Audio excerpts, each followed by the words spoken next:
La familia de Mario siempre viene primero. Tú siempre estás al final, Miriam. El ruido de los cubiertos chocando contra el plato de cerámica se mezcla con el murmullo bajo de la conversación, pero mi atención se queda atrapada en esas palabras, frías como el acero de un cuchillo recién afilado. Siento el calor de la sopa en mi frente, el vapor que se eleva y se disipa en el aire cargado de expectativas no dichas.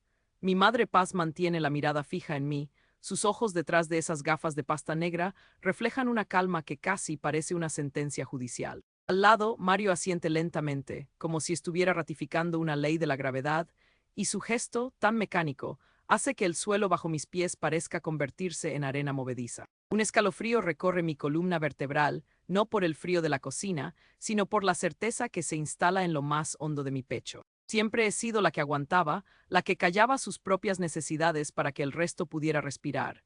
Ese pensamiento se vuelve un susurro urgente que se repite una y otra vez, como un mantra que ya no puedo silenciar. Asterisco, todo este tiempo he sido la que aguantaba, la que no necesitaba nada y ahora lo sé, ya no quiero seguir siendo la última, asterisco. El silencio que sigue a esas palabras internas es denso, casi palpable. Mis manos, apoyadas sobre la mesa, tiemblan ligeramente.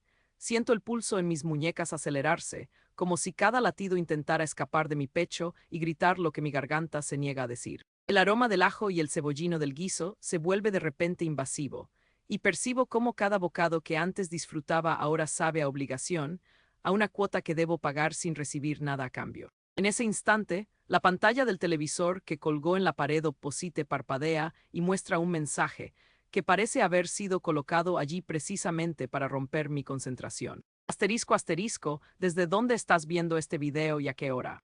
Déjalo en los comentarios. Asterisco, asterisco, la frase llega como un golpe inesperado, una invitación a interactuar con algo ajeno a mi realidad, pero en ese momento sirve como un recordatorio cruel de que el mundo sigue girando, exigiendo respuestas, mientras yo sigo atrapada en el bucle de mi propia sumisión. Mi respiración se vuelve más profunda, el aire llena mis pulmones como si estuviera preparándome para un salto al vacío. Cierro los ojos un instante, y cuando los abrío, la determinación se ha instalado en mi voz firme y clara, sin espacio para la vacilación. Asterisco, asterisco, no es que me aleje de ti, es que me voy hacia mí misma. Asterisco, asterisco. Las palabras resuenan en la cocina, rebotando contra las paredes de azulejo blanco y encontrando eco en el silencio que sigue. Siento una mezcla de terror y liberación, como si finalmente hubiera soltado una cuerda que me mantenía atada a un poste mientras el río de mi vida fluía sin que yo pudiera nadar.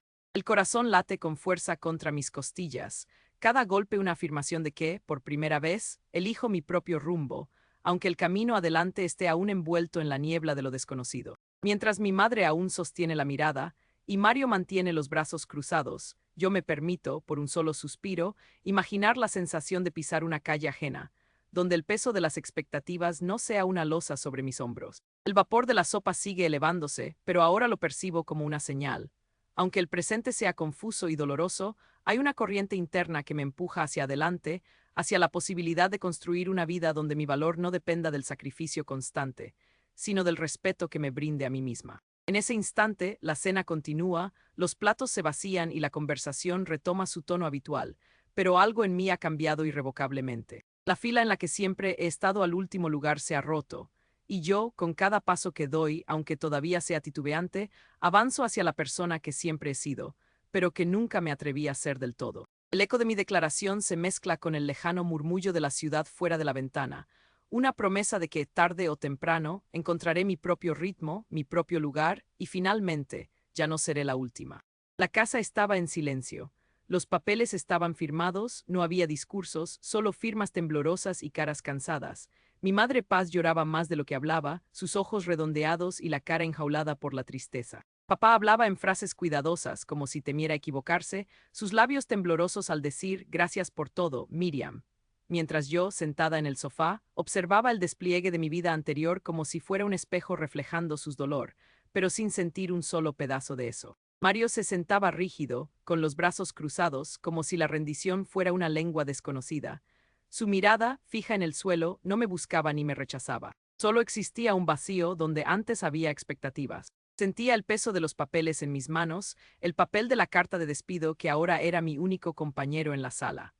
Un nudo se formaba en mi estómago, no por el hambre, sino por la sensación de que todo se había desplomado sin un solo grito. Mi corazón latía con fuerza contra mis costillas, cada latido un recordatorio de que, aunque mi cuerpo estaba aquí, mi mente ya había salido. ¿Por qué no lo dije antes?, murmuré casi en voz baja, pero la pregunta se quedó en mi garganta, un eco de la frustración que ya no podía contenerse. Los objetos se enumeraban, las suscripciones se cancelaban, las expectativas se reducían a un solo pensamiento. Yo ya no era la que los cargaba. Yo ya no era la que los sostendría. La distancia emocional que había construido durante años se convirtió en una barrera inquebrantable. Sentía como si el mundo se detuviera, pero yo ya no estaba en él. Yo ya estaba en un espacio vacío, lleno solo de la certeza de que, aunque mi familia seguía llorando, mi camino ya no pasaba por su casa. Mi voz, firme y clara, había sido la última palabra en la mesa de la cena. Ahora en la sala era solo un silencio que me acompañaba, un silencio que me decía que el futuro, aunque incierto, ya no me pertenecía a ellos. El nudo en mi estómago se hinchó, no por el dolor, sino por la liberación. Yo ya no era la última. Yo ya estaba en camino. La mesa de la cena del domingo era un escenario de trincheras opuestas.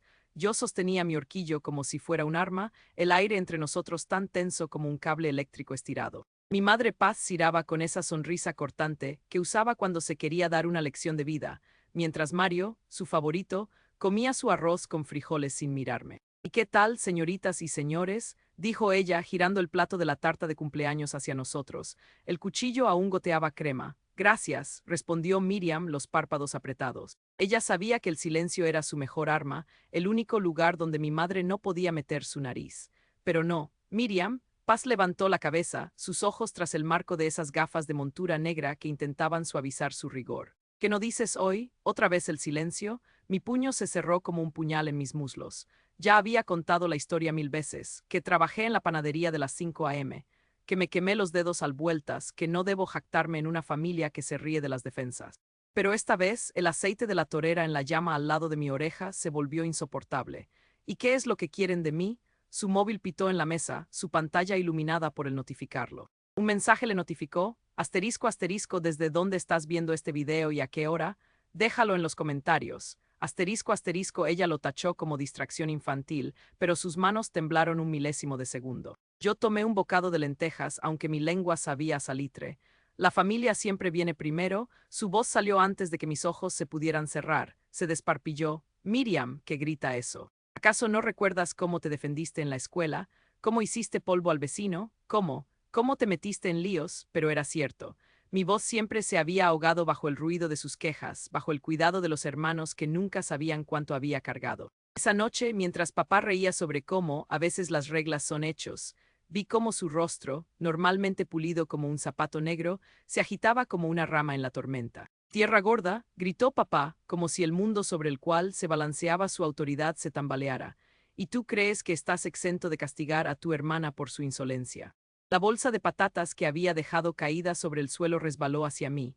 Mis manos, sudorosas, se movieron automáticamente para recogerla, como si al burlarse de ella me protección. Pero Paz no paraba. ¿Y qué hay de nosotros, su hija, de la que siempre se sacrifica? ¿No te cansa ser la más cuidadora, la más responsable? ¿No te cansa que te usen como una herramienta? La respuesta se erizó en mi piel, un miedo frío. Pero entonces, como si una campana invisibilizada se hubiera fundido en mi cabeza, responde: ¿quién dice que soy la herramienta? No me merezco que algo me lleve en el pecho sin devolver nada. ¿No crees que por una vez yo quiero que alguien me elija? El mundo parecía sostener la respiración. Mario, que solo minutos antes había estado pelear por la última galleta, levantó la vista. Sus hombros se tensaron, pero Marte Paz, siempre Marte, sus ojos fijos en los del otro, permitieron un titileo. Zeta bla, la palabra medio lau ya mezclada con rebeldía salió del chavo de Mario. Sonó como un eco lejano, pero en ese instante fue como si el cielo se hubiera partido.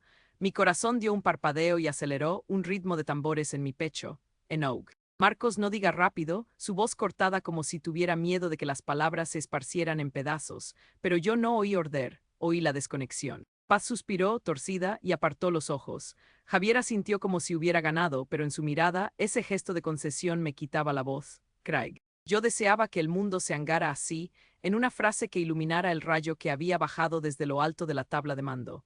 Pero en mi interior, un susurro se volvió un grito. Asterisco, todo este tiempo he sido la que aguantaba, la que no necesitaba nada y ahora lo sé, ya no quiero seguir siendo la última. Asterisco. Transcribió cada palabra, chino símbolo, chino símbolo, chino símbolo.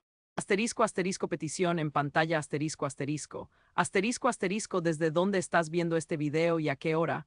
Déjalo en los comentarios, asterisco, asterisco. Sí, estaba triste, pero mi sombra, la que iba acumulada en la esquina, ahora se agitaba.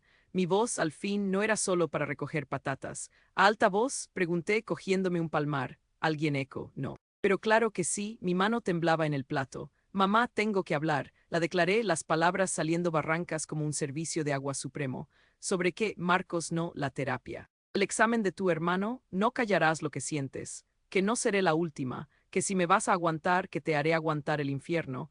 El fuego distilo de las brasas ya se enciende. Y en ese silencio, algo clásico de nuestras cenas, algo que había alimentado el Niceli hasta convertirse en ácido, algo se desborda. Mielles Palas, mi hija, ahora adolescente, llorando en Japón. Mi hermana Miriam, date por lo hecho, Miriam, date por eso. Pero no, yo ya no soy la que aguanta, soy la que elige, y por primera vez en mi vida, el suelo bajo mis pies no se siente como un pozo sin fondo, se siente como un puente. Asterisco, asterisco, petición en pantalla, asterisco, asterisco. Asterisco, asterisco, ¿desde dónde estás viendo este video y a qué hora? Déjalo en los comentarios, asterisco, asterisco. Fue feliz esa noche. El aire fresco en el colectivo, el murmullo de Pipe que ni siquiera notaba, pero dentro algo se quieta. El puente terminado se desliza bajo mis pies.